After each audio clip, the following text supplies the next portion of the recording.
Alright guys, so I figure I'll give you a really quick tour of my greenhouse. So I've already harvested quite a few different things out of the greenhouse. So my tomato plants inside the pot, they're probably between 4.5 and 5 feet tall at this point. Every one of them has really nice looking tomatoes on them right now. If we look right in front of our tomato plants, I'm going to have a couple of different things. I'm going to have either lettuce. Some of my lettuce has started to go to seed, so I pulled some of it out, and I'm going to replant some of that here shortly. The other thing that I'm going to have here beside it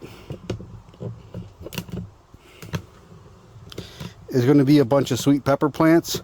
All my sweet pepper plants right now are starting to get buds on them, so I should have sweet peppers relatively shortly. If we go off to the side a little bit,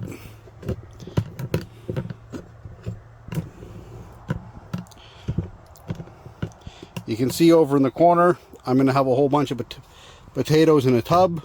I'm also going to have a couple of tubs full of onions. I have a few more tomatoes in the corner. And then on the back you can see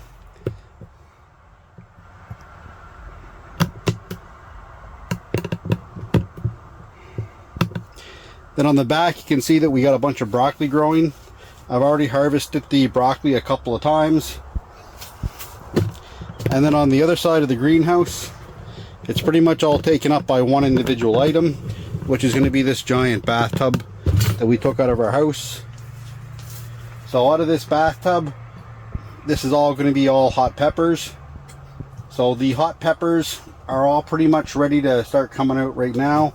You can see we have buds and flowers on all of them. Some of them are starting to grow those hot peppers as well. So inside the greenhouse right now, it's relatively warm today. So we're looking at about 40 degrees Celsius, or about just under 110 Fahrenheit.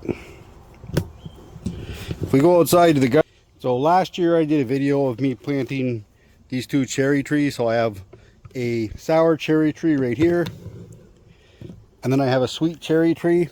So I have had a little bit of an issue with deer getting at them. So I just hammered some sticks into the ground so that they'd stop being able to get access to eat the bushes. So that's eliminated that problem altogether. Out of the two trees so far, out of this year and last year, I've only gotten one cherry, which I ate earlier today. If we move over a little further, last year I planted a bunch of high bush blueberry plants. For blueberry plants, you need a minimum of 2 different varieties in order to get fruit on them. For the most part, all my plants are doing fairly well. They did get a little bit decimated by the deer last summer and into the fall before I put a net over them. Once I've put a net over them, I haven't had any issues. So I have 5 different varieties of blueberries. I'm not sure the names of each individual variety of blueberries that I got.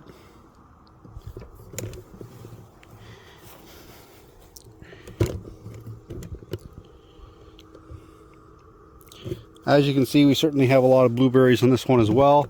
The best 2 blueberry plants that I have are going to be these 2 right here. So this one by far has the most blueberries on it out of any of the high bush blueberries that I've planted. And then the blueberry plant right here has a fair number of it on them as well. Although this plant does look quite a bit happier and a lot more healthy. The last blueberry plant that I planted last year, I'm not quite sure what's wrong with this plant, but it certainly is not very happy. It does almost look like something eaten a lot of it.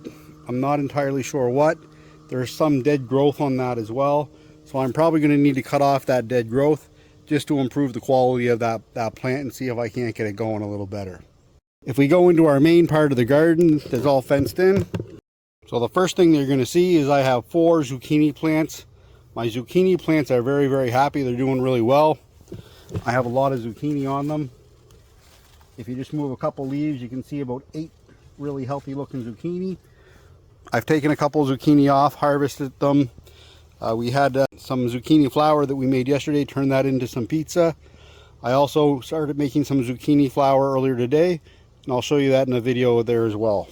If we go a little further over, you're going to see that we have a whole bunch of squash.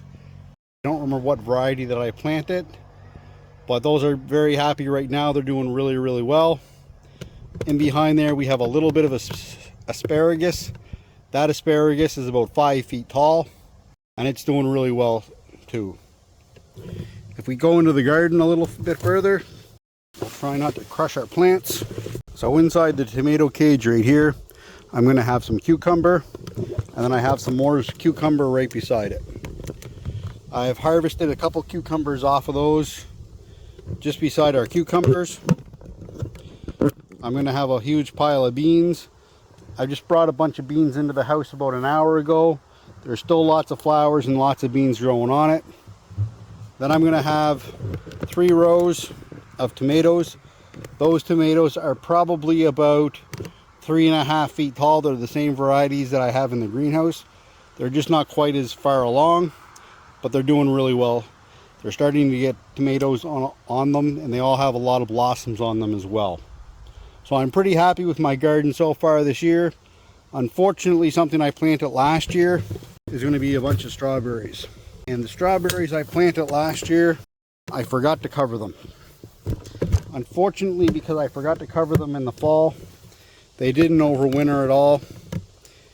As a result, I lost all my strawberry plants. I'm really, really disappointed I lost them all. I tried planting a few of them from rootstock I bought at the store. However, I'm not having any luck at all with that. So I'll try next year to get some more strawberries, and we'll replant that. Hopefully we'll remember to cover them to make sure that there's no issues with that going forward. Another really important area of the garden that we have is going to be our compost piles. So I have 3 different compost piles that are made out of old pallets.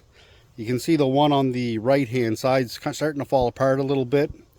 I'm probably going to put a lot of that through a wood chipper, because I'm going to have to get a wood chipper to chip up some trees that I cut down. The middle one's going to be all completed compost. The stuff in the middle compost pile, that's going to be stuff that I had in my manufactured compost bins, and I'll show you those next.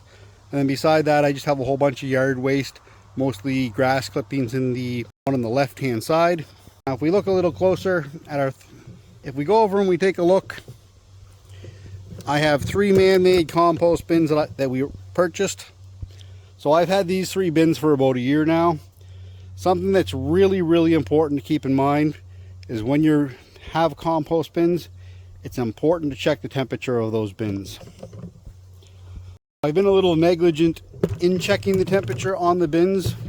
2 days ago on Friday, what I did is I cut all the grass, I filled up my wood bin beside me, and I filled up 2 of these 3 man-made bins. When I came out yesterday, which would have been Saturday, I wanted to put some of this root material that I dug up into this bin specifically, just because I know this one gets a little bit hotter than the other ones, and it composts really, really well. What I did is I took out some of the grass. I took out 2 hooping handfuls full of grass. On my 3rd time putting my hands in, I almost burnt my hands. I got a little bit of a 1st degree burn on my hands. It was so hot. Immediately I became extremely concerned because it was extremely, extremely hot. I ran over, got my hose right away. I absolutely drenched this until water was coming out of the bottom. That brought the temperature down to about 80 degrees Fahrenheit. I also put wood chips in to help maintain that level of moisture inside the bin. So that'll help with that as well. Now I checked the temperature first thing this morning. It was about 130 degrees at that time. So once again, I just took my hose, I put some additional water in. I also took a little bit of material out of this bin as well, because really that's too hot for your compost, and compost does have that potential to catch on fire. In my rotating bin, this is what I put most of my kitchen scraps in to start with, and then I'll move it to one of the other bins. I put a nut and bolt on it to help keep raccoons out, because I was having a really hard time keeping the raccoons and other animals out of all my compost. Putting that little lock on it with the nut and the bolt has completely taken care of that issue.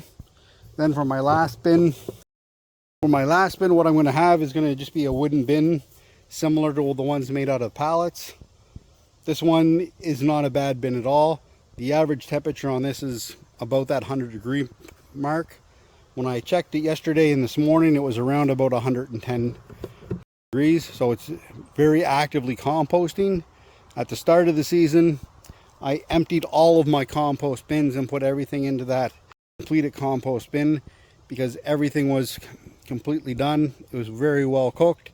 I put about 12 wheelbarrows of compost inside of my garden from stuff that I've previously had composted. And I put about 8 wheelbarrows full of compost inside the greenhouse as well. I also planted a couple of fruit trees. So the fruit trees that I'll show you here next, I planted an apple tree and I also planted a pear tree. I put about 1 wheelbarrow of compost in around both of those and covered the top up with a little bit of dirt there. So let's take a look what we have for that. I also have a couple of apple trees that are pre-existing before I purchased the property. So right here I have one apple tree. It's a golden something or other apple tree. The apples don't taste the best, I find, out of that tree. And then we have another tree that's the exact same style of tree. That is going to be this one right here. And that one's full of apples just as much. And it's the exact same type of apple tree. So for these two trees, I haven't put any netting up around them yet, but I do intend to put some netting up around them. So this is a Fuji apple tree. So it's a very crisp apple. It tastes really good. I don't need to worry about having more than one type of newly planted apple because I have the other two apple trees over there.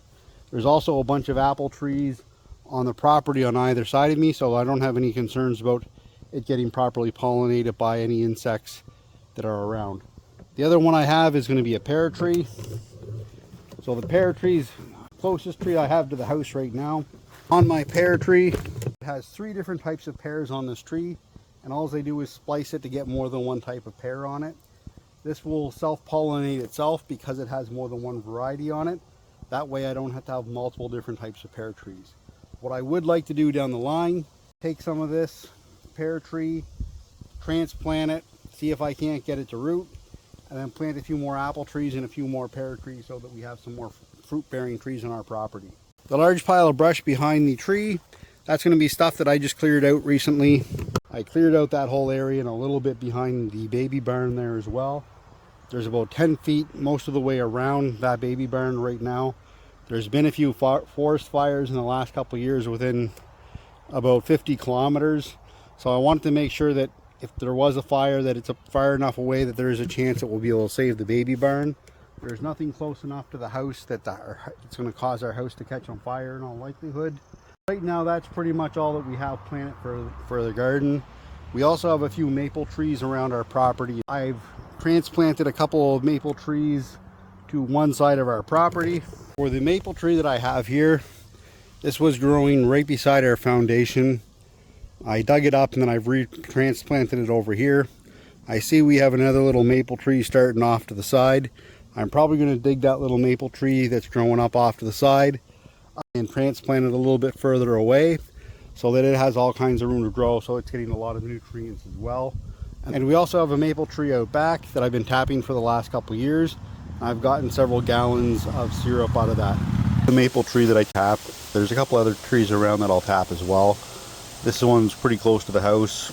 This tree alone will typically give me about 3 to 4 jars of maple syrup. This tree alone will typically give me about 3 to 4 jars of maple syrup by the end of the year.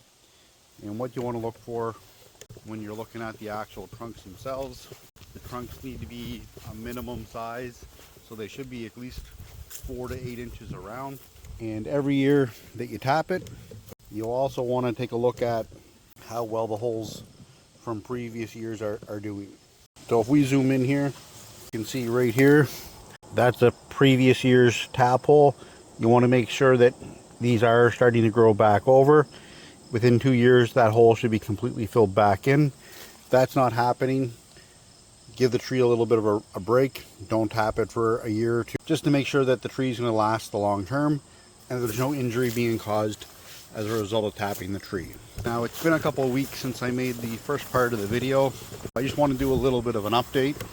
I desperately need to water inside the greenhouse, so I'm going to do that as soon as I'm done here. You can see we got lots of tomatoes coming in the greenhouse.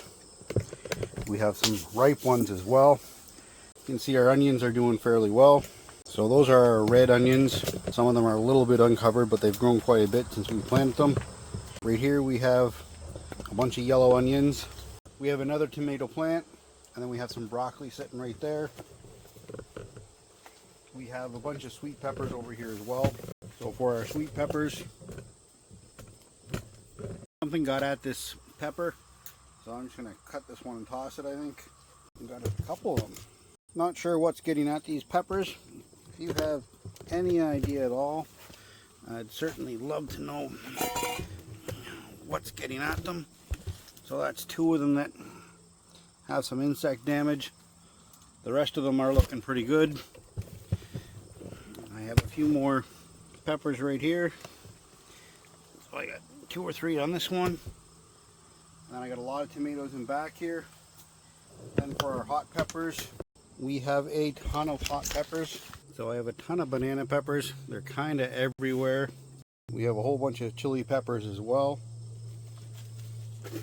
I can never remember what these peppers are called, but these do really well. And then I have another pepper plant. I'm not sure what kind of peppers are coming off of that one off the top of my head. And you can see that we got lots of nice ripe red tomatoes. First part of the video I shot about 2 weeks ago. These are the zucchinis that were quite small at the time. This is about as big as they'll get. I have huge zucchinis on these. I do have some larger zucchini in here. They're kind of all over the place. The other day I picked every one of them that were on it just because some of them were looking not quite the healthiest. I added a bunch of fertilizer. We have a whole bunch of squash. So we've already eaten a bunch. I've given a few away. I think a raccoon got at that one a little bit. There was a few of them that had a few claw marks in them. And I'm pretty sure it's from a raccoon. Tomatoes typically do really well here. I've had lots of luck with tomatoes. I can a fair number of them. These are my cucumbers. There's one on the ground. My other cucumber plant. Don't see any cucumbers growing on that right now. For my zucchini, there's a bunch more zucchini in there. A bunch of ripe cherry tomatoes there. I have a bunch ripe here as well. And for my beans, I've gotten a couple bags of beans so far out of these plants. They're starting to slow down a little bit, but there's still a fair number of beans in here. And I probably get beans every 2 to 3 days. Now my blueberries, I've already harvested blueberries from some of the plants. These ones are ready to pick right now. That one blueberry plant that 2 weeks ago wasn't looking like it was very healthy. It's really reached its best before date. I think it's completely dead now at this point. I'm probably just going to dig that one up. But the rest of them are doing perfect. There's no issues with the other ones. Now give me a minute to go through the garden and see what I can dig up.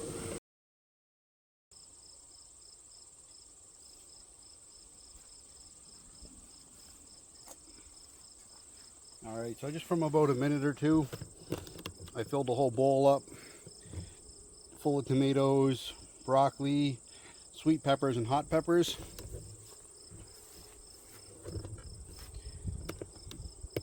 Let's grab a couple of those zucchini as well. So there's one.